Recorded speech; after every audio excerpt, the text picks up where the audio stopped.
கன்னி தெய்வத்தை வழிபடக்கூடிய கன்னி தெய்வங்களின் குடும்ப உறவுகளாகிய அன்பு உறவுகள் அனைவருக்கும் என்னுடைய நெஞ்சார்ந்த வணக்கங்களை தெரிவித்துக் கொண்டு நேரடியாக கேள்வி பதிலுக்குள் செல்கிறேன்.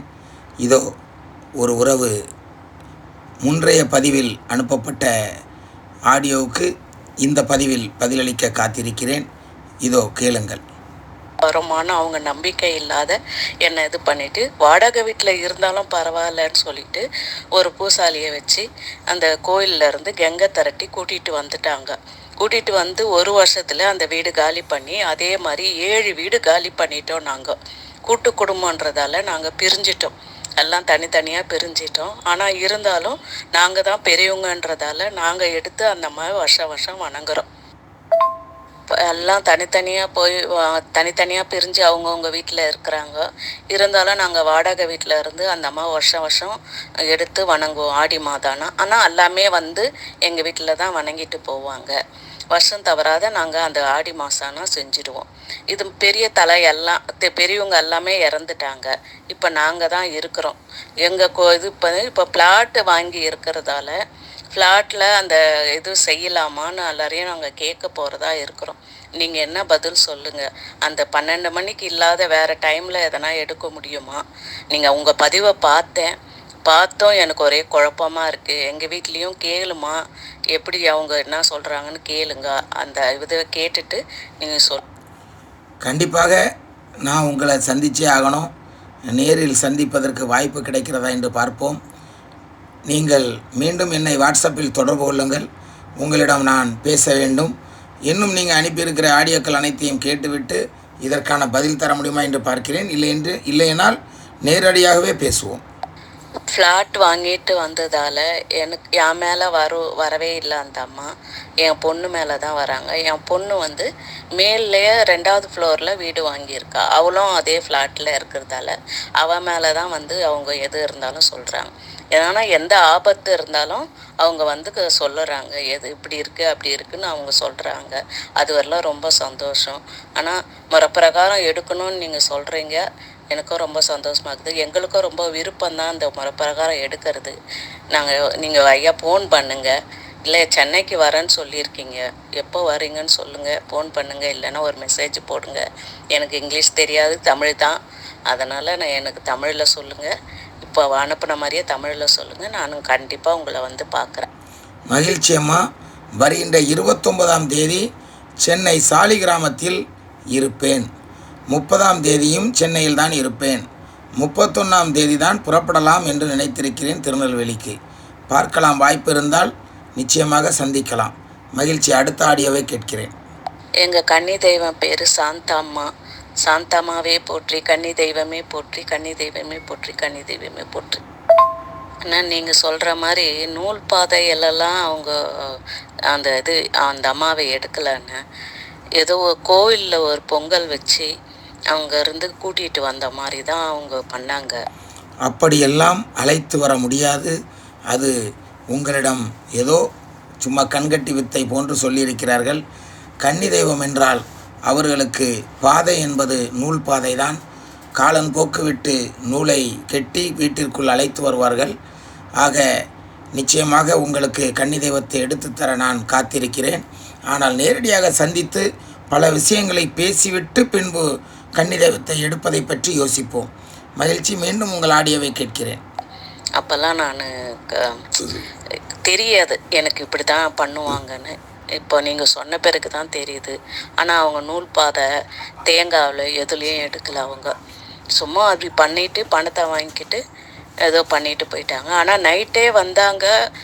நைட்டில் தான் அவங்க பண்ணாங்க. காலையில் கோயிலுக்கு இட்டுன்னு போயிட்டு கோயிலேருந்து கூட்டிகிட்டு வர மாதிரி தான் அவங்க அந்த சாமியை அங்கே பண்ணாங்க.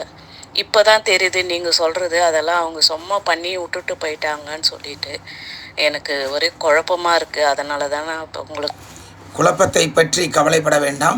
என்னை நேரிலேயே சந்தித்து விடலாம். வருகின்ற 29ஆம் தேதி சென்னை வருவதனால் மிகவும் சிம்பிள். அன்னைக்கு நீங்கள் எனக்கு ஃபோன் பண்ணுங்கள். இல்லை அதுக்கு முன்பாகவே பேசிடுங்க என்கிட்ட. நிச்சயமாக சந்திப்போம். உங்களுக்கு நல்ல வழி காட்டுகிறேன். ஆனால் வரும்பொழுது குடும்பத்தோடு வர வேண்டும். என்னை காண தனியாக வரக்கூடாது. மகிழ்ச்சி. அடுத்த ஆடியோ. ஐயா கன்னி தெய்வமே துணை, கன்னி தெய்வமே துணை, கன்னி தெய்வமே துணை.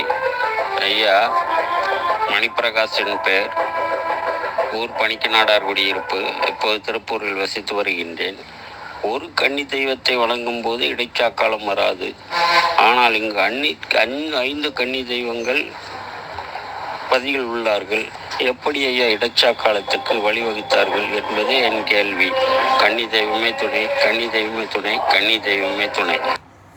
இந்த கேள்விக்காகத்தான் மீண்டும் அந்த 5 கன்னி தெய்வங்கள் இருக்கும் பதியை உங்களிடத்திலே காட்டியிருக்கிறேன். நான் ஏற்கனவே கூறியது போல ஒரு கன்னி தெய்வத்தை முறைப்படி காலன்போக்கு விட்டு எடுத்து அவர்களுடைய இல்லத்தில் வைத்து அங்கே பதியமைத்து அவர்களை வணங்கி வரும் தருவாயில் உங்கள் வீட்டில் இடைச்சாக்காலம் நடைபெறாது.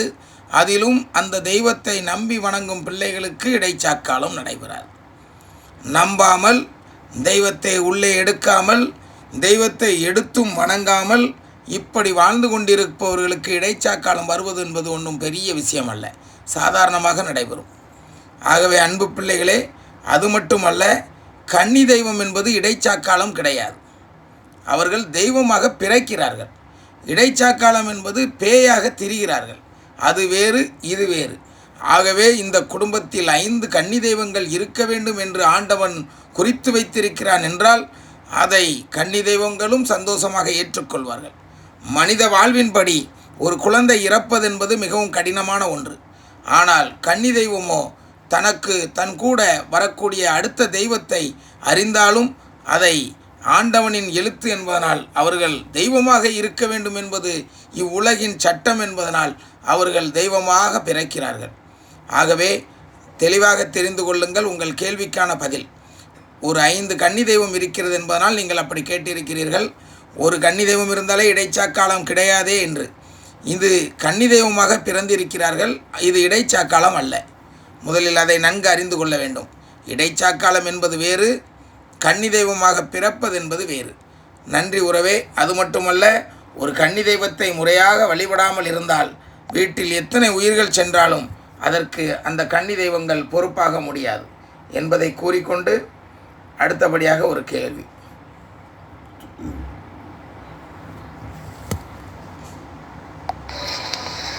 கன்னி தெய்வம் துணை. அண்ணா வணக்கம். நான் திண்டுக்கல் மாவட்டம் வத்தலகுண்டிலிருந்து மோகனகீதன் பேசுகிறேன். ஒரு கன்னி தெய்வத்தினுடைய அற்புதத்தை உங்களோட பகிர்ந்துக்கலாம்னு நினைக்கிறேன். உங்களோடையும் நம் கன்னி தெய்வ உறவுகளோடையும்.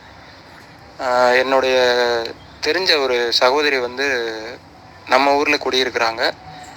அவங்கள கன்னி தெய்வ வழிபாடுக்காக அவங்களுடைய தோழிகள் அங்கே அவங்க இங்கே இருக்கிற இடத்துலேருந்து ஒரு 100-150 கிலோமீட்டருக்கு மேலே அங்கே கன்னி தெய்வ பதிக்கவே அழைச்சிருக்காங்க பூஜைக்காக.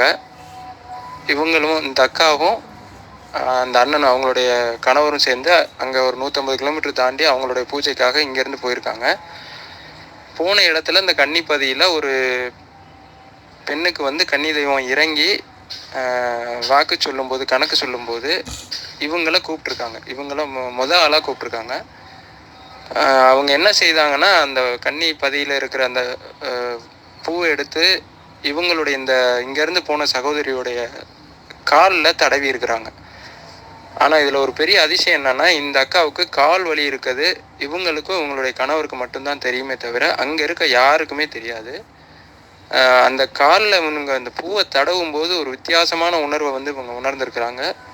ஆனால் பாருங்கள், ரொம்ப அதிசயமான விஷயம் என்னென்னா, அதுக்கு பின்னாடி அவங்களுக்கு கால் வலியே கிடையாது. கிட்டத்தட்ட ஒரு 2.5 வருஷம் 3 வருஷமாக கால் வலியோடு இருந்தவங்க இப்போ அந்த கால் வலியே இல்லை. இன்னைக்கு வரைக்கும் அந்த கால் வலி அவங்களுக்கு கிடையாது. அவங்க சொல்லும்போது எனக்கு அப்படியே மேலெலாம் புல்லரிச்சுது. இப்போ பாருங்கள், இந்த கன்னி தெய்வத்தினுடைய அற்புதத்தை பாருங்கள். எவ்வளோ தூரத்துலேருந்து வர்றவங்களுக்கு என்ன பிரச்சனை எல்லாமே அவங்களுக்கு தெரியுதுன்ற போது நான் வியந்து அதை யோசிக்கிறேன். இவ்வளோ அற்புதங்கள் இருக்கா கன்னி தெய்வத்துக்கிட்ட அப்படின்றத. இதை உங்களோட பகிர்ந்துக்கணும்னு நினச்சேன். நம்ம உறவுகளுக்கும் பகிர்ந்துக்கணுன்றதுனால நான் இந்த மெசேஜை உங்களுக்கு போட்டேங்கய்யா.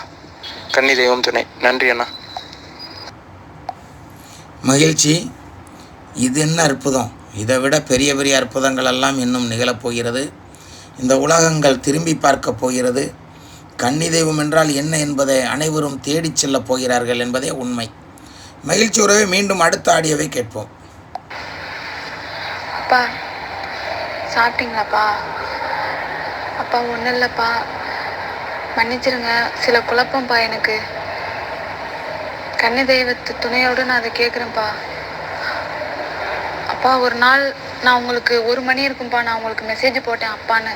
அப்போக்கி நீங்கள் ஆன்லைனில் இருப்பீங்களான்னு தெரில, ஆனால் நீங்கள் இருந்தீங்க. நான் இப்போ ஒவ்வொரு பதிவை பார்க்க தான் எனக்கு தெரியுது நீங்கள் எப்பப்போ இருந்து என்னென்ன பதிவுலாம் போடுறீங்க அப்படின்ட்டு. அன்றைக்கி நீங்கள் சொல்லுமா அப்படின்னு சொன்னீங்க. அது மனசுக்கு இந்த நேரத்தில் எனக்கு ஒரு ஆறுதல்ப்பா. ஏன்னா அந்த நேரத்தில் நான் ரொம்ப பயந்து நடுங்கி நான் எந்திரிச்சேன்ப்பா. ஏன்னா நான் உங்கள் பதிவு பார்க்குறதுக்கு முன்னாடியே வந்து அப்பா இறந்த கிட்டன்ஸில் போயிட்டு கட்டுமானம் பண்ணிட்டு வந்து வீட்டில் வந்து தாயத்தெல்லாம் கொடுத்தாங்கப்பா. ஏன்னா வீட்டில் எங்கனையுமே படுத்து தூங்க முடியாதுப்பா. எங்கன படுத்தாலும் கனவு கொண்டாந்து போட்டு பெரட்டி எடுக்கும்ப்பா. அந்த வீடு அந்த அளவுக்கு மோசமாக போயிடுச்சுப்பா.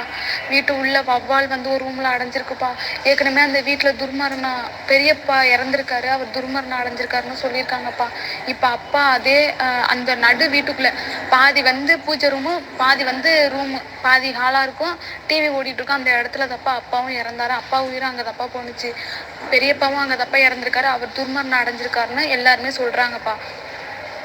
ஆனால் அன்னைக்கு நைட்டு வந்து நான் உங்கள் பதிவு பார்க்குறதுக்கு ஒரு பதிவில் வந்து தாயத்து இதெல்லாம் மந்திரம் ஓதி கொடுத்துருப்பாங்க, அதனால கூட வராமல் இருக்கலாம் அப்படின்னு நீங்கள் ஒரு பதிவில் சொல்லியிருப்பீங்க.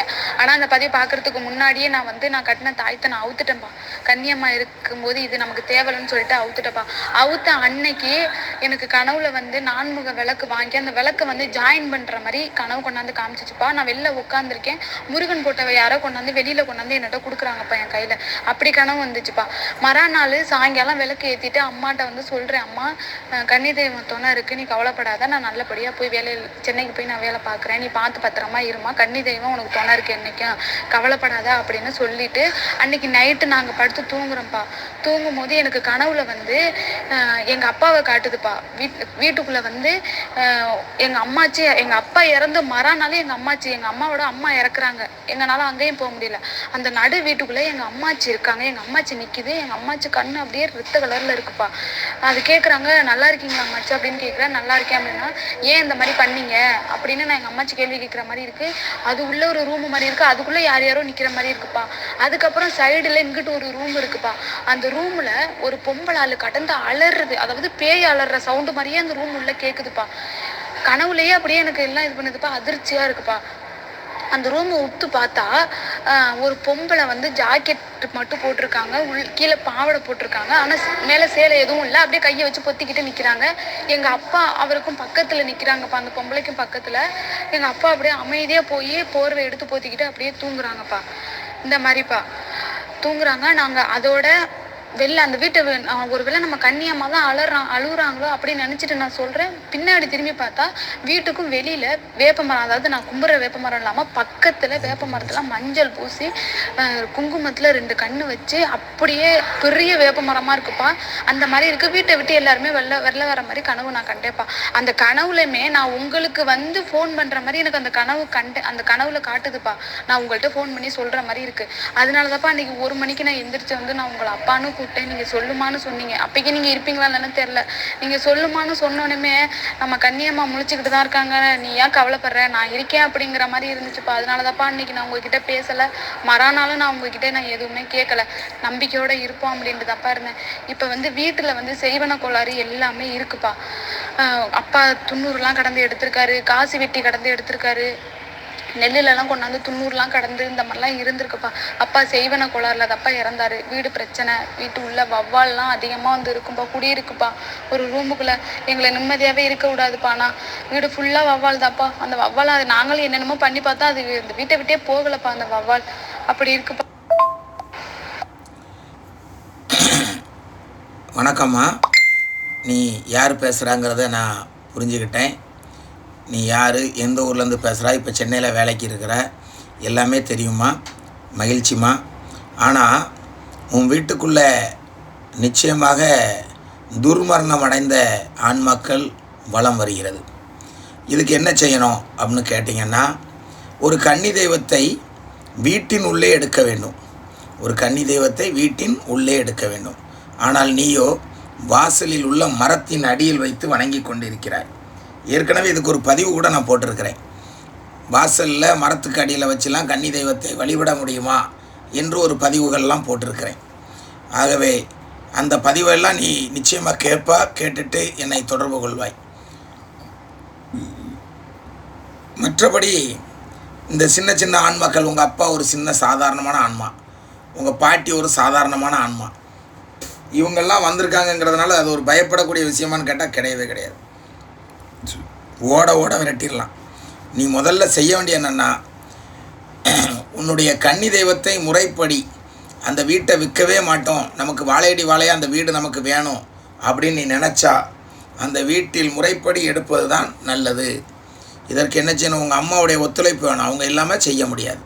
ஆகவே அவர்களிடத்திலே கேளு, அம்மா நம் கன்னி தெய்வத்தை முறைப்படி வீட்டிற்குள்ளே எடுப்புமான்னு. அவங்க வீட்டுக்குள்ளே தெய்வம் வந்துட்டாங்கனாலே பேய்கள் அடித்து பிறண்டு ஓடும். மகிழ்ச்சி. மீண்டும் அடுத்த ஆடியோவை கேட்டுவிட்டு உனக்கு பதில் தருகிறேன்மா. இப்போ நான் அந்த வீட்டில் வந்து நான் இப்போ எனக்கு இந்த மாதம் சம்பளம் எடுத்தோன்னே நான் அந்த அம்மாவுக்கு விளக்கு வாங்கணும்னு நான் ஆசைப்பட்டேன்ப்பா. சம்பாரித்து விளக்கு வாங்கணும்னு ஆசைப்பட்டேன்ப்பா. அதே மாதிரி நான் வேலைக்கு வந்த கன்னியம்மாவோட அருளாலையும் உங்களோட அருளாலையும் நான் வந்திருக்கேன்ப்பா. இப்போ நான் அந்த விளக்கு வாங்கணும், நீங்கள் தப்பா எனக்கு அந்த விளக்கு வாங்கி தரணும், நான் காசு நான் தந்துடுறேன்ப்பா. ஆனால் அந்த விளக்கு வீட்டுக்குள்ளே வைக்கிறதுக்கு முன்னாடி எனக்கு இந்த மாதிரிலாம் கனவு வருது. வீட்டில் வேறு எதுவும் இருக்கா இல்லையாங்கிறது எனக்கு தெரியலப்பா. ஆனால் நாங்கள் போயிட்டு அந்த கனவெல்லாம் வந்து அதுக்கப்புறம் கனவு கொண்டாந்து போட்டு வேறு மாதிரி பரட்டிகிட்டே இருந்ததுனால போயிட்டு குறி பார்த்தோம்ப்பா. ஒரு பொண்ணு ஒருத்தவங்க தான் இருக்காங்களான்னு கேட்டேன். அவங்க வந்து வெளியில தான் இருக்காங்க, வேப்ப மரத்தில் இருக்காங்க. எல்லாருமே அந்த வேப்ப மரத்தை தப்பா சொல்கிறாங்க, வேப்ப மரத்தில் தான் இருக்காங்க, நீங்கள் யாருமே வீட்டில் வந்து விளக்கு சூட எதுவுமே பண்ணக்கூடாது அப்படின்ட்டாங்க. நாங்கள் அந்த வேப்ப மரத்துக்கு விளக்கு போடலாமா அப்படின்னு கேட்டோம். அங்கேயும் போடக்கூடாதுன்னு சொன்னாங்க. ஆனால் நான் அவங்க பேச்சை நான் கேட்கலப்பா. நான் நான் கன்னியம்மாவுக்கு நான் விளக்கு போட்டேன் தைரியமாக. என்ன நடந்தாலும் சரி, இனிமே அம்மா துணை இருக்கும்போது நான் எதுவும் இல்லை அப்படின்ட்டு நான் விளக்கு போட்டேன்ப்பா தைரியமா. இப்போ நான் வந்து அம்மாவுக்கு நான் வீட்டுக்குள்ளே வச்சு நான் விளக்கு ஏற்றணும்னு ஆசைப்பட்றேன்ப்பா. இந்த விளக்கு ஏற்றுறதுக்கு முன்னாடி நான் வேறு எதுவும் பண்ணணுமா என்னப்பா, இல்லை விநாயகர் ஓமம் எதுவும் வளர்க்கணுமா என்னன்னு எனக்கு ஒன்றும் தெரில. ஆனால் வீட்டில் 2 பேரும் இறந்துருக்காங்கப்பா. அப்பா இறந்து 3 மாதம் ஆகுது. இதுக்கு முன்னாடி அப்பாவோட அண்ணன் வந்து இறந்துருக்காங்க. ஆனால் அவங்க தூக்கு போட்டு இறந்துருக்காங்கன்னு தான் சொல்கிறாங்க. எல்லாருமே துர்மரணம் அடைஞ்சிருக்காங்கன்னு தான்ப்பா சொல்கிறாங்க. ஆனால் அந்த இடத்துல ஏற்கனவே ஒரு கன்னி பெண் இருக்குது அப்படின்னு சொல்கிறாங்கப்பா. இந்த இடத்துல நாங்கள் வந்து இடம் வாங்கி தப்பா வீடு கட்டியிருக்கோம். அந்த வீட்டில் அதுக்கு முன்னாடி ஒரு கன்னி பெண்ணு இருக்குது. அந்த கன்னி பெண்ணு இப்போ இந்த பொண்ணோட தான் இருக்குது அப்படின்னு ஒருத்தர் சொன்னாரா. அவங்க 2 பேரும் பிரிக்க வேண்டாம், அது பிரச்சனை ஆகும், அது இருந்துட்டு போட்டோம் அவங்க கூடயே அப்படின்னு சொல்லிட்டாங்கப்பா. ஆனால் இப்போ என் வீட்டில் இருக்கிறது ஒரு கன்னி, அப்பாவோட அக்கா இறந்து போனாங்கப்பா. நான் இப்போ என்னப்பா பண்ணட்டும்? எனக்கு நாள் நெருங்கிட்டு இருக்குப்பா. நான் சம்பளம் போட்டேன்னா விளக்கு ஏற்றணும், அம்மாவை எப்படியாச்சும் உள்ளே வச்சு வணங்கணும்னு நான் ஆசைப்பட்றப்பா அந்த வீட்டு உள்ள. ஆனால் அந்த வீட்டு உள்ள இவ்வளோ பிரச்சனை இருக்குது. கொண்டாந்து கனவுல போட்டு என்னென்னமோ கொண்டாந்து காமிக்குதுப்பா வீட்டு உள்ள. நிம்மதியாக இங்கே வந்து என்னால் ஒவ்வொரு நிமிஷமும் அதே நினச்சி நான் திங்க் பண்ணிகிட்டு இருக்கேன்ப்பா. என்ன பண்ண போகிறோம், எப்படி இது பண்ண போகிறோம்னு எனக்கு ஒரு ஐடியா கொடுங்கப்பா. அதாவதுமா, உன்னுடைய ஆடியோவை முழுவதும் கேட்டுவிட்டேன். துர்மரணம் அடைந்தவர்கள் உள்ளே இருக்கிறார்கள் என்பதை நான் முதல்லே கூறிட்டேன். அதனால் உங்கள் பெரியப்பா இறந்தது, உங்கள் அப்பா இறந்தது, உள்ளே இருக்கக்கூடிய ஆன்மாக்கள், உள்ளே இருக்கக்கூடிய சூனியங்கள், பேய்கள், பிசாசுகள், ஏவல்கள் எதை பற்றியும் கவலைப்பட வேண்டாம். ஆனால் இப்போ நீ அங்கே குத்து விளக்கு வாங்கி வச்சு வழிபடணும்னு ஆசைப்படுறா. விளக்குக்கு காசு கூட தாரேன்னு சொல்கிறா. காசு முக்கியமல்ல, நீ வணங்கக்கூடிய வழிபடுதல் சரியாக இருக்க வேண்டும். ஆக இந்த துர்மரணங்கள் நடந்த இந்த ஆன்மாக்களை உள்ளே வைத்துவிட்டு வழிபடுவது என்பது மிகவும் சிரமமான ஒன்று. ஆனாலும் உன் கன்னி தெய்வத்தை முறைப்படி காலன்போக்கு விட்டு நீ எடுத்தா இந்த துர்மரணங்கள் அடைந்த இந்த ஆன்மாக்களை அவர்கள் விரட்டி விடுவார்கள். உன் வீட்டிற்குள் தெய்வங்கள் வாசம் செய்யும். அதுக்கு ஒரு எடுத்துக்காட்டு, இன்றைக்கி மணவாளக்குறிச்சிங்கிற ஒரு ஊருக்கு போனேன். அங்கே எடுத்த கன்னி தெய்வத்தின் வீட்டு வாசலில் செல்லும் பொழுதே வாசல் வரை அந்த தெய்வத்திற்கு பூஜையே போடலாம். போனது மணி 5:30 மணி இல்லை 5:45 இருக்கும். 6 மணிக்கு தான் தீபம் ஏற்றினாங்க. ஆனால் வாசலில் என்ன தெய்வம் கன்னி தெய்வம் வந்து அழைத்ததை நான் உணர்ந்தேன். எப்படி உணர்ந்தேன் என்றால், அப்படியே ஜவ்வாது வாசனை, அப்படியே மங்களகரமான வாசனைகள் எல்லாம் அந்த வாசல் கதவை திறக்கவும் எனக்கு வந்தது. உள்ளே வந்து பார்த்தா அப்படி ஒரு வாசமே இல்லை. அப்போது நான் நினச்சிக்கிட்டேன் மனசார, ஆகா இந்த கன்னி தெய்வம்லாம் நம்மளை வந்து அழைத்திருக்கிறது என்று. வீட்டில் வாசல் தலைவாசல் ரோட்டுக்கரையில் வந்து நான் அழைத்து உள்ளே வருகிறது. பின்பு அங்கே தீபம் ஏற்றும் பொழுது நான் அந்த வீட்டில் இருக்கிறேன் 6 மணிக்கு. சரி, அவங்க தீபம் ஏற்றுறாங்களா, நம்மளும் பூஜை அறைக்குள்ளே போவோம்னு அங்கே போனால் அதே வாசனை அங்கே தெரிகிறது. என் உடம்பெல்லாம் புல்லரிக்கிறது. இவ்வாறு இருக்க வேண்டும். ஆகவே துர்மரணம் அடைந்த அந்த வீட்டை சுத்தம் செய்துவிட்டு அங்கே கன்னி தெய்வத்தை எடுக்க வேண்டும். சுத்தம் செய்வதென்றால் அதற்கு கணபதி ஹோமமெல்லாம் வளர்க்க வேண்டாம். சாதாரணமாக கடல் தீர்த்தம் இருந்தாலே போதும். நிச்சயமாக அந்த வீட்டை கடல் தீர்த்தத்தை வைத்தே சுத்தம் செய்து விடலாம். பார்க்கலாம், விரைவில் உனக்கு அந்த நல்ல காரியம் நடக்கிறதா என்று. கவலைப்படாதே, நல்லதே நடக்கும். கன்னி தெய்வமே துணை, கன்னி தெய்வமே துணை. கன்னி தெய்வமே துணை.